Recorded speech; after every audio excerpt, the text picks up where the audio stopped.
जय श्री राम। दोस्तों कहते हैं ना कि कवन सो काज कठिन जग माही, जो नहीं हुई तात तुम पाही। संकट कटे मिटे सब पीरा, जो सुमिरे हनुमत बलबीरा। दोस्तों जैसा कि आप सभी को पता है कि कल हनुमान जयंती है और ये शनिवार के दिन इस साल पड़ने जा रही है, यानी कि ये अपने आप में ही लाखों गुना बढ़कर आपको फल देने के लिए ही आई है। तो इस अवसर को बिल्कुल भी अपने हाथों से खाली मत जाने दीजिएगा। इस दिन के लिए बहुत ही चमत्कारी उपाय बताने जा रही हूँ। ये जो उपाय मैं आपको बता रही हूँ दोस्तों, हनुमान जी के उपाय अगर आप हनुमान जयंती के दिन करते हैं तो ये करोड़ों गुना फल आपको देता है।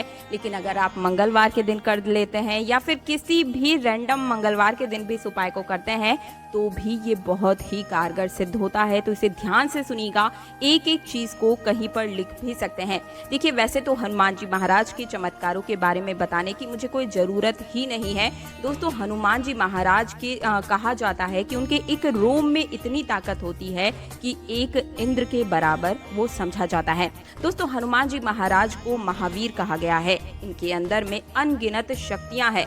दोस्तों आने वाले कलयुग में जैसे ही कल्प का अंत होगा, इसके बाद हनुमान जी महाराज ही ब्रह्म के पद पर विराजमान होंगे। तो आज की इस वीडियो में मैं आप लोगों को बताऊंगी कि मंगलवार के दिन या फिर हनुमान जयंती के दिन आप कैसे पूजा करेंगे, कोई भी विशेष मनोकामना के लिए आपको किस प्रकार से पूजा करनी है, कौन सा एक छोटा सा उपाय करके आप हनुमान जी महाराज को चुटकियों में प्रसन्न कर सकते हैं। हनुमान जी महाराज कैसे प्रसन्न होंगे, साथ ही साथ लौंग की माला का जबरदस्त पावरफुल चमत्कारी उपाय बताऊंगी। बड़े ही ध्यान से सुनिएगा दोस्तों। स्वागत करती हूँ आप सभी का एक बार फिर से आपके अपने चैनल तीज त्योहार और धर्म पर। तुरंत से कमेंट बॉक्स में जय श्री राम लिख दीजिए, साथ ही अपनी राशि लिख दीजिएगा। राशि अनुरूप उपाय मैं आपको कमेंट में ही बताऊंगी। वीडियो को लाइक करके चैनल को सब्सक्राइब और पास वाला बेल आइकन प्रेस करना बिल्कुल भी मत भूलिएगा। तो अगर आप किसी भी प्रकार की समस्या को लेकर बहुत ही ज्यादा परेशान है, कर्ज में डूबे हुए हैं, धन का आवागमन बिल्कुल ही रुक चुका है, पारिवारिक समस्याओं से जूझ रहे हैं, प्रॉपर्टी लेना चाह रहे हैं लेकिन ले नहीं पा रहे हैं, अपना खुद का घर बनवाना चाहते हैं, तो भैया इस वीडियो को बहुत ही ध्यान से देखिएगा, बिल्कुल भी मिस मत कीजिएगा, क्योंकि ये वीडियो सोने पे सुहागे का काम करने वाला है। हनुमान जी महाराज आपकी हर एक प्रकार की समस्या को सुलझाएंगे और आपकी हर एक छोटी बड़ी कितनी ही पुरानी कोई भी मनोकामना, कोई इच्छा क्यों ना हो, उसको जरूर ही पूर्ण करेंगे। देखिए हनुमान जी महाराज को रामायण के मुख्य पात्र के रूप में भी जाना जाता है और हनुमान जी महाराज की शक्तियों से ऐसा कौन सा व्यक्ति है जो अनजान है, सभी को पता है। उनके बाहुबल को हर कोई जानता है। तो हनुमान जी महाराज के बारे में आपने कई जगह लोगों से सुना भी होगा कि अगर उनकी पूजा पाठ में किसी भी प्रकार की कोई गलती हो जाती है, हनुमान चालीसा को अगर आप अधूरा पढ़ते हैं तो ऐसे में आपको पाप भी लगता है और साथ ही कोई भी व्यक्ति पागल हो जाता है। लेकिन ये धारणा ये बिल्कुल ही अंधविश्वास है दोस्तों। मानकर चलिए हनुमान जी महाराज का जो हृदय है एक माँ के हृदय के समान ही कोमल होता है। आपने बहुत सारे लोगों के मुख से ये चीज सुनी होगी, लेकिन ऐसा बिल्कुल भी नहीं है, गलत है। अगर आपकी पूजा पाठ में कोई भी गलती भी हो जाती है दोस्तों तो वो बिल्कुल ही माफ कर देते हैं। इसमें घबराने की आवश्यकता बिल्कुल भी नहीं है। छोटी छोटी सी पूजा करके, छोटी छोटी सी प्रार्थना मंत्र करके और कुछ छोटे छोटे उपाय करके भी आप उनको तुरंत ही प्रसन्न कर सकते हैं। मैं तो ये कहूंगी दोस्तों कि अगर आप अपने धर्म पिता मान करके हनुमान जी महाराज की पूजा करते हैं तो आप उस मुकाम पर जा सकते हैं जो आपने कभी सोचा भी नहीं होगा, आप कल्पना भी नहीं कर सकते। हनुमान जी महाराज बहुत ही सरल स्वभाव के हैं। जिस प्रकार शनि महाराज के हृदय बहुत ही कोमल होता है, उसी प्रकार से हनुमान जी महाराज का हृदय भी बहुत ही कोमल है। दोस्तों हनुमान जी महाराज के बारे में कहा गया है कि अष्ट सिद्धि नव निधि के दाता है और आपको 8 प्रकार की सिद्धि और 9 प्रकार की निधि आपको प्रदान कर सकते हैं। निधि का मतलब यहाँ पर है खजाना। तो हनुमान जी महाराज को मंगलवार के दिन या फिर हनुमान जयंती के दिन, और इस बार साल 2025 में तो शनिवार के दिन ही हनुमान जयंती पड़ रही है, जो कि सोने पे सुहागे का काम करने वाला है। तो ये उपाय करना है, बहुत ही ध्यान से सुनिएगा दोस्तों। सारे ही उपाय को आप कहीं कॉपी पेन में नोट डाउन करते हुए चलिएगा। सबसे पहले तो ये कहूंगी कि कमेंट बॉक्स में आप जय श्री राम जरूर लिखिए, ये मेरा निवेदन है आपसे हाथ जोड़कर। दोस्तों जहाँ भी राम नाम का उच्चारण होता है, जिस जगह राम नाम का जाप होता है, वहाँ पे हनुमान जी महाराज स्वयं ही आकर उपस्थित हो जाते हैं। तो सर्वप्रथम कमेंट बॉक्स में सच्चे हृदय के साथ, अगर आप एक हिंदू हैं तो जय श्री राम जरूर लिखिए। वीडियो को लाइक करके हमारे चैनल तीज त्योहार और धर्म को सब्सक्राइब जरूर कीजिएगा। दोस्तों, वीडियो को शेयर करना बिल्कुल भी मत भूलिएगा। उपाय क्या है, अब ध्यान से सुनिए। अगर आप कोई विशेष मनोकामना, बहुत ही ज्यादा कोई मनोकामना ऐसी है जो आप सालों से लेकर अपने मन में बैठे हुए हैं, या फिर कोई ऐसी इच्छा है जिससे आप चाहते हैं कि तुरंत ही हमारा ये कर्ज, ये मेरी समस्या दूर हो जाए, परेशानी दूर हो जाए, तो दोस्तों कर्ज से बाहर निकलने के लिए आपको क्या करना है, ध्यान से सुने। आपको लेने हैं तुलसी पत्र, तुलसी के पत्ते। आप सभी को पता होगा कि दो तरह की तुलसी होती है, एक रामा तुलसी और एक श्यामा तुलसी, लेकिन आपको रामा तुलसी ही लेनी है। वैसे तो एक मरुआ तुलसी भी होती है और एक मिश्र तुलसी भी होती है, लेकिन आपको यहाँ पर रामा तुलसी ही लेनी है। और कितने पत्ते आपको लेने हैं, तो आप 11 तुलसी पत्ते ले सकते हैं, या फिर 21 तुलसी पत्ते ले सकते हैं, या फिर आपकी कोई बहुत ही पुरानी और कोई बहुत ही बड़ी मनोकामना है तो आप 108 तुलसी के पत्ते भी यहाँ पर ले सकते हैं। तो आपको 108 तुलसी के पत्र ले लेने हैं। इसके बाद आपको ध्यान रखना है कि एकादशी के दिन कभी भी तुलसी पत्र नहीं तोड़ना चाहिए, और ना ही अमावस्या के दिन, पूर्णिमा के दिन आपको तुलसी पत्र बिल्कुल नहीं तोड़ना है। ये 3 दिन ऐसे होते हैं जिन दिन आपको तुलसी पत्र नहीं तोड़ना चाहिए। कई पुराणों में तो ये भी उल्लेख है कि मंगलवार के दिन भी हमें तुलसी पत्र नहीं तोड़ना चाहिए। तो ऐसे में आप चाहें तो एक दिन पहले, यानी कि सोमवार के दिन भी तुलसी पत्र को तोड़कर रख सकते हैं। तो अब क्या करना है, तुलसी पत्र आपको लेना है। उसके बाद इसके ऊपर रक्त चंदन से, ध्यान से सुनिएगा मेरी बात, रक्त चंदन से आपको राम लिखना है। और इस प्रकार से आप 11 पत्ते, 21 पत्ते या फिर 108 पत्तों की माला बनाकर इसे पिरोकर तैयार कर लीजिए। वैसे आप माला बना लीजिए, और अगर कोई कम मनोरथ है, जैसे कोई छोटी मनोरथ है या कोई बड़ी मनोरथ है, कर्ज से के बाहर से अगर आप परेशान हैं, तो एक काम करना, 21 तुलसी पत्र की आप माला तैयार कर लेना। माला तैयार करने के बाद में आपको आसपास के किसी भी हनुमान मंदिर में जाना है, और सबसे पहले हनुमान जी के सामने श्री राम का एक जयकारा लगाकर उनके चरणों में माथा टेकना है। एक बार आप श्रीफल भी जरूर भेंट कीजिएगा। आपको अपनी मनोकामना बोलते हुए आप अपनी मनोकामना बोलनी है भगवान के सामने। जिस भी निमित्त हेतु आप वो माला चढ़ा रहे हैं, भेंट कर रहे हैं, वो आपको बोलनी है, और श्रीफल हाथ में लेकर इसे बोलिएगा। यकीन मानिए दोस्तों, अपने दिल की बात बता रही हूँ, जो चीज मैंने की हुई है, आभास किया है और अपनी मनोकामना पूर्ण भी करवाई है हनुमान जी महाराज से, मान के चलिए आपकी जो भी मनोकामना है 7 दिन के अंदर पूर्ण हो जाएगी। अब सवाल ये उठता है कि आखिर इस उपाय को कितने मंगलवार करना है। तो देखिए, 3 मंगलवार इस उपाय को आपको करना है। 3 मंगलवार के अंदर आपकी कितने भी बड़ी से बड़ी, पुरानी से पुरानी कोई भी इच्छा, कोई भी मनोकामना, कोई भी समस्या है, तुरंत ही आप देखेंगे कि 3 मंगलवार के अंदर तो बिल्कुल ही समाप्त हो जाएगी। तो 3 मंगलवार तक आपको इस उपाय को जरूर ही करना है। अब दूसरा उपाय बता रही हूँ, ध्यान से सुनिएगा। आप में से बहुत सारे लोग ये पूछते हैं कि हनुमान जी महाराज को कौन सा पुष्प बहुत ही प्रिय है।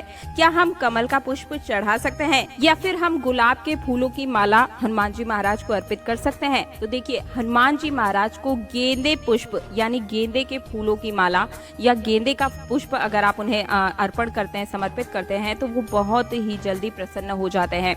आपने देखा भी होगा कि जो गेंदे का फूल होता है, उसका जो रंग होता है वो भगवा कलर होता है, और हनुमान जी महाराज स्वयं जो है अपने कंधों पर धर्म ध्वज को लेकर विराजमान होते हैं। तो अगर आप किसी भी मंगलवार के दिन 21 या 108 या 11 पुष्पों की, गेंदे के पुष्पों की माला अगर हनुमान जी महाराज को समर्पित करते हैं, तो आप अपनी किसी भी प्रकार की मनोकामना को तुरंत ही पूर्ण करवा सकते हैं।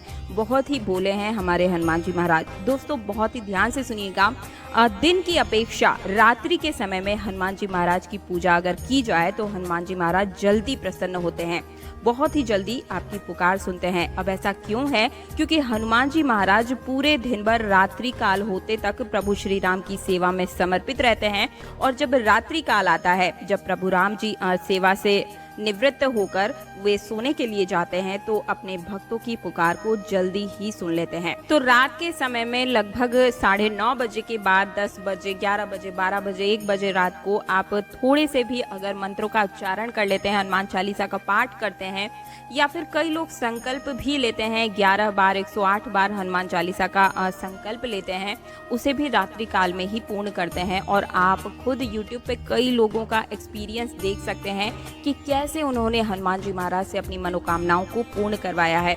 और भी 3-4 ऐसे गुप्त उपाय आज मैं इस वीडियो में आपको बताने वाली हूँ, जो बहुत ही ज़्यादा दिव्य और चमत्कारी होने वाले हैं। वीडियो को बहुत ही ध्यान से अंत तक जरूर देखिएगा, क्योंकि किसी भी वक्त वो उपाय मैं आपको वीडियो के बीच में भी बता सकती हूँ। ये बहुत ही विशेष और गुप्त उपाय होंगे जो आपको दिन दुगनी रात चौगुनी तरक्की करवा सकते हैं, सभी प्रकार की समस्याओं से आपको मुक्त करवा सकते हैं। हनुमान जी महाराज भगवान शंकर के ही अंश हैं, उनके नेत्र अश्रु धारा से ही वे उत्पन्न हुए हैं। तो मंगलवार के दिन आपको कुछ चीजें हैं जो बिल्कुल भी नहीं करनी चाहिए, क्योंकि देखिए कई बार क्या होता है कि आप दिन रात मेहनत करते हैं लेकिन जो रिजल्ट आपको चाहिए वो आपको नहीं मिल पाता है। तो उसके पीछे कहीं ना कहीं हमारी ही कुछ गलतियां होती है, और जिसका दोष हम अपनी किस्मत पर मढ़ देते हैं, लेकिन कहीं ना कहीं गलतियां हमारी होती है। तो देखिए मंगलवार के दिन आप भूल से भी पान खाकर जमीन पर न थूके। ये मैं जानकारी कई बार आपको बता चुकी हूँ, लेकिन एक बार फिर से आपको याद दिला रही हूँ। जो भी व्यक्ति पान खाकर मंगलवार के दिन जमीन पर थूकते हैं दोस्तों, ऐसे व्यक्ति को मंगल में, कुंडली दोष में मंगल बिल्कुल उनका कमजोर हो जाता है। मंगल क्यों कमजोर होता है? क्योंकि जो मंगल है वो भूमि पुत्र है। तो ऐसे में अगर आप पान खाकर धरती पर थूकते हैं तो मंगल महाराज बहुत ही नाराज हो जाते हैं। तो आपको इस चीज का ध्यान रखना है, क्योंकि ऐसे ही गलतियों की वजह से हमारी कुंडली में मंगल ग्रह बिल्कुल ही कमजोर होना शुरू हो जाता है। दूसरा, मंगलवार के दिन भूल से भी लाल रंग के कलर का जो बैल होता है उसे हमें मारना नहीं चाहिए इस दिन, क्योंकि लाल रंग जो है वो मंगल का ही कलर होता है। अगली चीज है, मंगलवार के दिन भूल से भी हमें किसी को न तो कर्ज लेना चाहिए इस दिन, और न ही किसी को कर्ज देना चाहिए। मान लीजिए आपके ऊपर कर्ज पहले से चढ़ा हुआ है, तो आप जाकर उस व्यक्ति को चुका सकते हैं पैसा, लेकिन भूल से भी इस दिन आपको कर्ज लेना नहीं चाहिए और किसी को देना नहीं चाहिए। जो कर्ज चढ़ा हुआ है आप चाहे तो जाकर उस दिन उतार सकते हैं, क्योंकि इस दिन उतारा हुआ कर्ज फिर लौट कर दोबारा नहीं चढ़ता है। तो इस चीज का आप थोड़ा सा ध्यान रखिएगा। बहुत ही तकलीफ हो सकती है अगर आप इन गलतियों को करते हुए चलते हैं। मंगलवार के दिन हमें भूमि छेदन नहीं करना चाहिए। जो भी किसान वर्ग के लोग होते हैं, भूमि में अगर आप इस दिन छेद करते हैं तो ये गलती ना करें। भूमि छेदन इस दिन बिल्कुल ही वर्जित होता है। अब चलिए उपायों की तरफ चलती हूँ। झटपट आपको वो तांत्रिक, कुछ दिव्य, कुछ जो चमत्कारिक उपाय हैं वो बताती हुई चलती हूँ। वीडियो को ध्यान से देखिएगा, बिल्कुल भी स्किप मत कीजिएगा, मिस मत कीजिएगा। आधा अधूरा ज्ञान दोस्तों लटकती हुई तलवार के समान होता है। वीडियो को लाइक करके हमारे चैनल तीज त्योहार और धर्म को सब्सक्राइब कर दीजिएगा। कमेंट बॉक्स में अगर आप एक सच्चे हिंदू हैं तो जय श्री राम का जयकारा तुरंत लगाइए, क्योंकि जहां जय श्री राम का नारा होता है, जयकारा होता है, वहां हनुमान जी महाराज तुरंत ही उपस्थित हो जाते हैं। तो मंगलवार के दिन लौंग की माला का एक चमत्कारी उपाय बता रही हूँ, जो शीघ्र ही आपको धनवान बना देगा और सभी प्रकार के मनोरथ को भी पूर्ण कर सकेगा। किसी भी प्रकार के भौतिक सुख की कमी हो तो लौंग की माला पहनने से क्या क्या होता है, ध्यान से सुनिए। हनुमान जी महाराज को लौंग की माला पहनाने से बहुत ही ज्यादा फायदा मिलता है। तो अगर आप धन प्राप्ति के कई सारे स्रोत खोलना चाहते हैं कि जहां हम हाथ लगाएं वहीं से पैसा आना शुरू हो जाए, हमारा सारा कर्ज माफ हो जाए, चुक जाए, तो 21 लौंग की माला हनुमान जी महाराज को जरूर ही अर्पित कीजिएगा। ध्यान से सुने, अगर आपकी कोई बहुत ही बड़ी मनोकामना है, कोई ऐसा मनोरथ है जो कई वर्षों से, कई सालों से आपके मन में है, बड़ी मनोकामनाओं के लिए 108 लौंग की माला को आप बनाएं, और ध्यान रखें कि लाल रंग की जो रक्षा सूत्र होते हैं उससे उस लौंग माला को तैयार करें। लौंग जो होते हैं वो बिल्कुल खरे होने चाहिए, कहीं से भी टूटे फूटे ना हो। अपने हाथों से ही आपको उसे तैयार करना है और आप ले जाकर हनुमान जी महाराज को समर्पित कर दें। वैसे धन संबंधी या कर्ज संबंधी कोई भी समस्या है तो इस उपाय को आप जरूर ही कीजिएगा। हनुमान जयंती के दिन कर सकते हैं या फिर किसी भी मंगलवार को भी ये उपाय आप कर सकते हैं। समय की बात करूं तो रात्रि काल में 9 बजे के बाद ही इस उपाय को करें, क्योंकि पूरे दिन हनुमान जी महाराज राम जी की सेवा में बिल्कुल ही व्यस्त रहते हैं। 9 बजे के बाद अगर आप कोई भी उपाय करते हैं तो हनुमान जी महाराज तुरंत ही प्रभाव दिखाते हैं, प्रसन्न हो जाते हैं। तो ये उपाय आप जरूर ही कीजिएगा। मुझे उम्मीद है कि मेरे द्वारा दी गई जानकारी से आप सभी को संतुष्टि मिली होगी। आपको पान के बीड़े की जो माला है वो कैसे तैयार करनी है वो भी मैंने अपने वीडियो में बताई है। साथ ही साथ आक के पत्तों की माला बनाना भी मैंने अपने यूट्यूब चैनल पर आप सभी को सिखाया है। अगर आपने अभी तक वो वीडियो नहीं देखी है, उनके क्या क्या प्रभाव पड़ते हैं, कितनी जल्दी आप अपनी किसी भी मनोकामना को पूर्ण करवा सकते हैं, तो इसके लिए आप मेरी उन वीडियोस को जाकर चैनल में जाके जरूर देखिएगा। वीडियो पसंद आया तो वीडियो को लाइक करके हमारे चैनल तीज त्योहार और धर्म को तुरंत सब्सक्राइब कीजिएगा। पास वाला बेल आइकन प्रेस करना बिल्कुल मत भूलिएगा। कमेंट बॉक्स में अपनी राशि लिख दीजिएगा, राशि अनुरूप उपाय मैं आपको कमेंट में ही बताती हूँ। तो मिलती हूँ आप सभी से एक और नई वीडियो में आपकी नई नई समस्याओं के नए नए समाधान के साथ। तब तक के लिए जय श्री राम, जय बागेश्वर धाम।